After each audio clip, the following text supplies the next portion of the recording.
So yeah, as the title of the video suggests, the people who are crying over The Last of Us 2 and that the story was not what they wanted it to be, I feel like they would need a bit of a touch-up when it comes to good storytelling, because for a story to truly be effective, there needs to be consequences for everyone involved. Not just who you don't like, but also for who you do like. And there was a major decision that was made at the end of the first game involving a character that everybody loves, where they did some pretty drastic stuff, and everybody knows what I'm talking about, but for the sake of whatever, I'm just not going to spoil it. And so we see the consequences of those actions in this game. And for some reason, it seems like the people who had a problem with that just wanted some surface level Joel and Ellie ride around, kill a couple zombies, have a couple conversations, and then we all go home happy. The fact that Naughty Dog not only did not give people that story, but went all the way in the other direction and gave this a more realistic take based on, again, how the first game ended, I thought it was beautiful. Now, I didn't think the game itself was perfect, gameplay, things like that, but the story is challenging, it is cutthroat, and I think it was a natural progression from the first game. Because if you really believed that your favorite characters were just going to be totally fine with making as drastic of a decision as they made at the end of the first one, I don't know what the hell you were expecting. I really don't. And I also appreciated from Naughty Dog that the things that happen in this game then drive other characters that were beloved from the first game into really being pushed with their actions and having to make some tough decisions themselves, and decisions that, when you really think objectively about, are not 100% morally right. I mean, the gray area of this game, the moral dilemmas, the moral ambiguity, whatever you want to call it, are really impressive. But of course, people don't want to have that conversation because it involves characters that they loved from Last of Us Part 1, and they didn't really want to be challenged on this game, apparently, based on the reception that this has gotten. And we'll go into spoilers eventually here. I also loved how Naughty Dog fleshed out most of the characters involved. The essential characters that were really the driving force of this story on both sides. We see their point of view, and we see them doing good deeds. Once again, people were not ready for that, apparently. Now, when we talk about the structure of the story, the way that it's presented, it's not linear, and I can understand why some people could find that confusing. Personally, I was okay with it. I felt like the scenes that needed to hit home still hit home, and it was pretty easy to piece everything together as it was going along. But I can see why some people could have a problem with that. I'm more open to that than the idea of people just didn't get the story that they wanted and now they're mad about it. Now, before we go into spoiler territory, I do also want to talk about the gameplay, because of course that's a big deal when it comes to video games. I've never been the biggest fan of Naughty Dog's gameplay. To me, it's third-person, generic stealth, generic creeping around corners, stand in one spot, wait for the enemy to walk in some line until you pick the path you want to go in.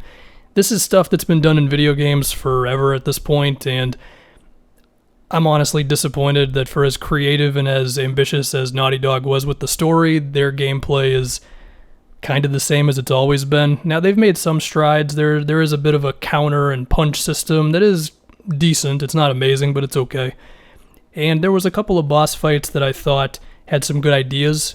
There was one fight in particular that was really close quarters, which was you 1v1 with a stalker type of infected, which I thought was cool.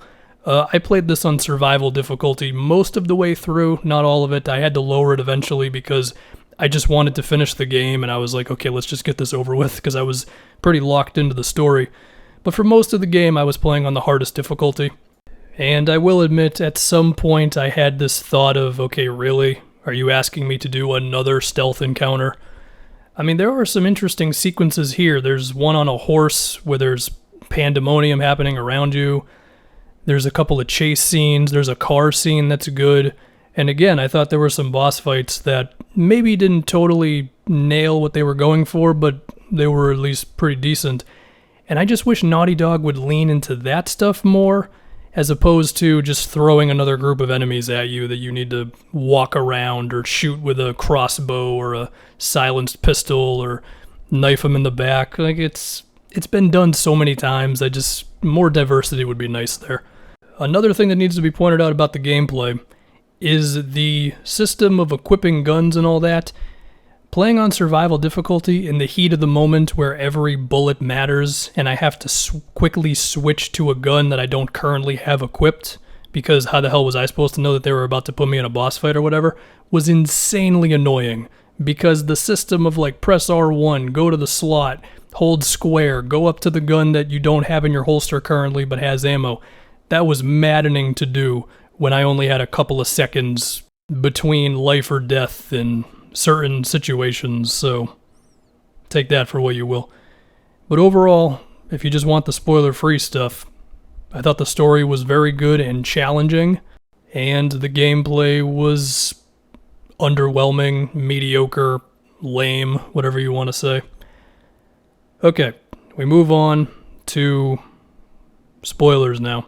So, Joel's death hit me pretty hard, man. I mean, to me, Joel's death is more impactful than Sarah's death at the beginning of the first game, because we've been with Joel. I mean, we had a whole game, and then we have that excellent scene with Joel and Ellie as they catch up, and I believe Joel was playing the guitar, and he also had that clock joke that was good.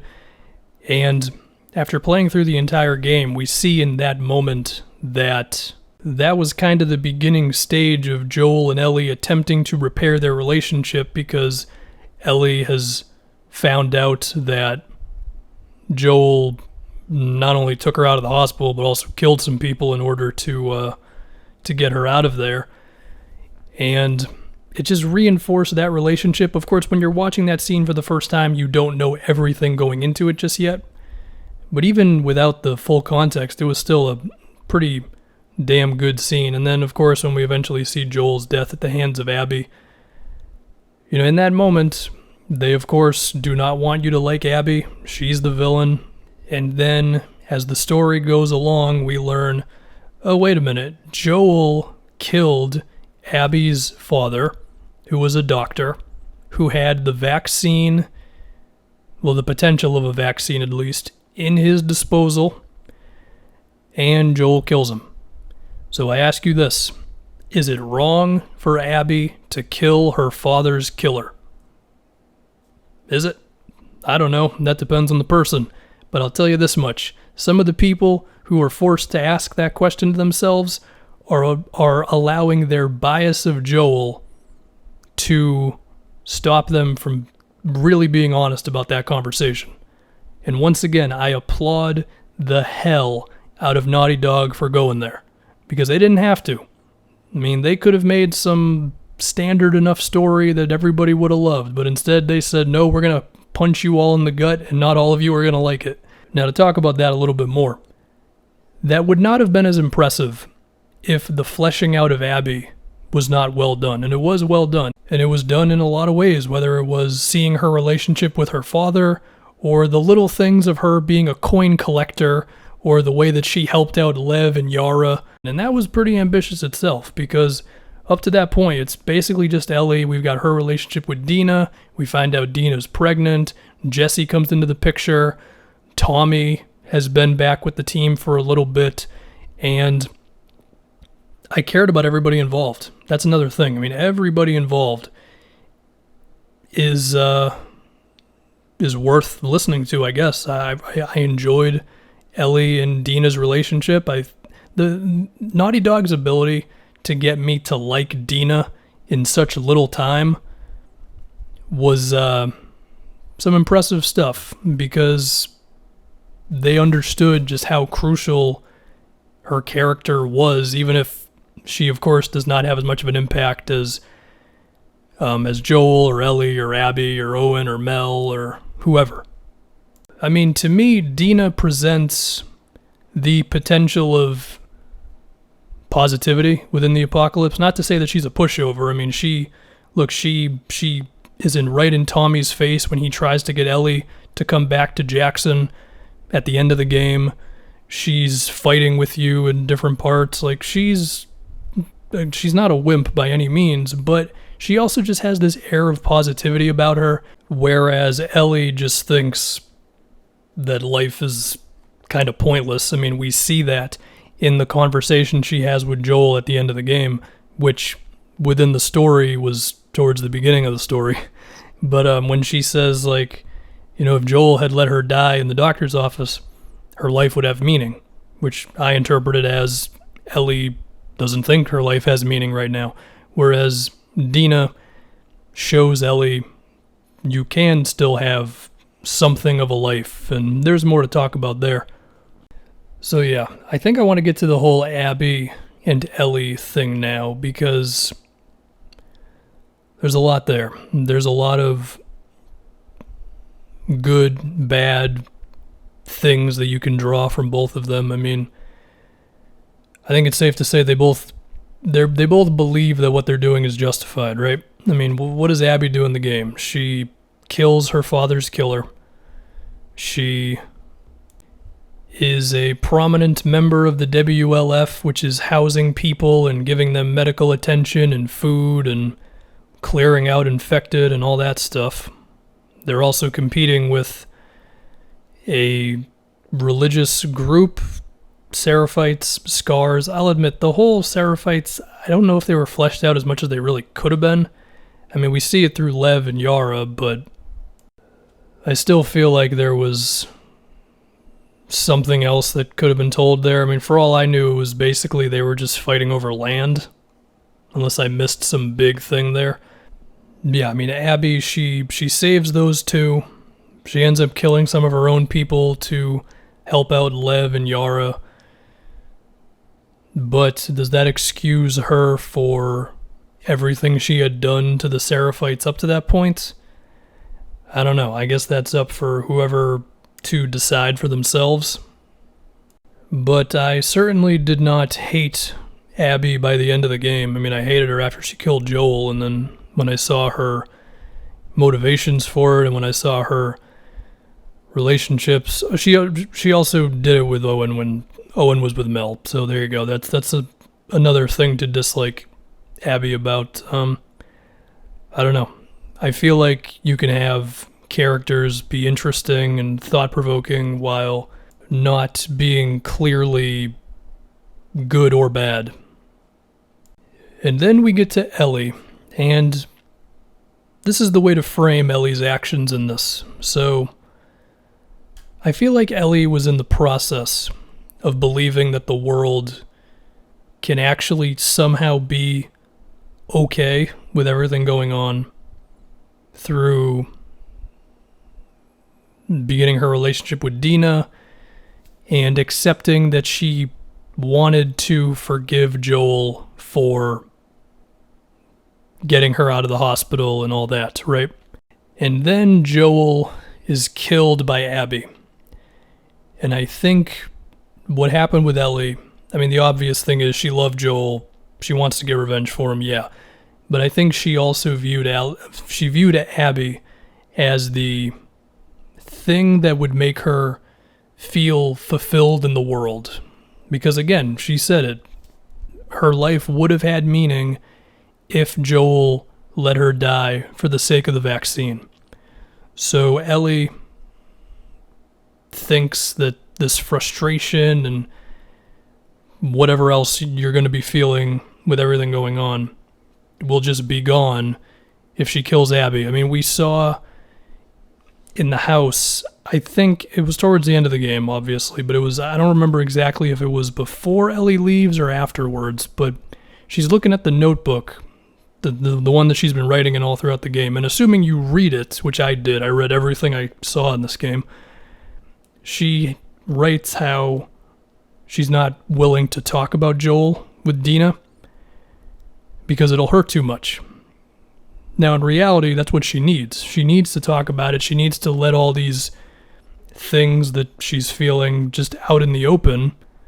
but she's not able to do it. She lets that fester inside, and her mental state pops out that she's got to kill Abby. And then I think way in the end of the game, or I guess not too long after when you're reading it in the notebook, when she has the moment to actually kill Abby, she gets that split-second flashback of Joel just lying on the ground. And I guess in that moment she just realizes, I don't feel any better right now. And I guess that's, to me, the reason why she lets Abby live. I think also the fact that Lev is in the boat right there helps a little bit. And to compare that to why Abby lets Dina as well as Ellie live when you fight a little earlier than when you're fighting in the water. Once again, I think Lev being there just kind of humanizes everything a little bit. On top of course, Dina being pregnant, and that compares, of course, to Mel being pregnant, so Abby can sympathize with that. I feel like Abby is operating under more of a what is the right and wrong thing to do, whereas Ellie is operating more under just this rage and frustration that is built up inside of her that has become directed at Abby. I mean, hell, you can see it all over the cover of this game. It's Ellie with the snarling look of I'm gonna rip somebody's head off right now, you know? Now, one thing that I'm a little unclear on is, does Ellie know for a fact that Abby's father was killed by Joel? I don't remember exactly if she found that one out. She probably did, and maybe I just missed it within everything going on. Yeah, I mean, and there are other things. I mean, Mel and Owen are both interesting characters. And the love triangle that Owen, Mel, and Abby have going on, it bordered on soap opera stuff, but I feel like it was enough for me to still be interested. One thing I will say about the Abby part in general, I think it was a little long. I mean, we get this super intense moment of Jesse has just died, Tommy could die, Abby is pointing a gun at Ellie, game flips around, and you get a whole new campaign for like, I don't know, 6 hours or something. Maybe not 6, but like 3 to 5 or so. And not that I have the answers of how else you would have done it, but there were definitely moments when I was like, okay, when are we going to get back to what the hell's going on in the movie theater, you know? So yeah, I'm sure there's other things to talk about with the story and everything, but those are kind of my thoughts. I thought it was thought-provoking. I thought it was challenging. I thought it gave us a lot of gray characters, which I'm a big fan of when done well, and I think this was definitely done well. And I think if you really give yourself the chance to think about it and you just don't go, well, I'm sad because Joel and Ellie didn't just be happy the entire time, then I think you can really appreciate what they did with this. And I applaud Naughty Dog. I really do. I mean, I've not been the biggest fan of Naughty Dog in the past, to be honest. I feel like they're kind of overrated like crazy. And I still didn't love this game overall. I mean, for all the things I'm talking about with the story, I had to sit through some generic-ass gameplay to get to it. But there was a lot of good stuff in this game.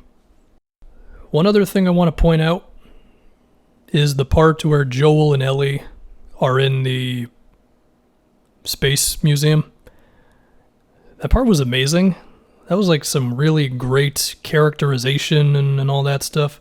See, that was what people wanted for the entire game, was just those types of moments. I think they did a great job. They gave you basically 3. They gave you that. They gave you, I don't know if it was the very first scene, but it was one of the first ones where it's their first real conversation back. And then the one at the very end where Ellie says that she wants to start to forgive Joel for the end of the first game. So yeah, I enjoyed this. I thought it was good.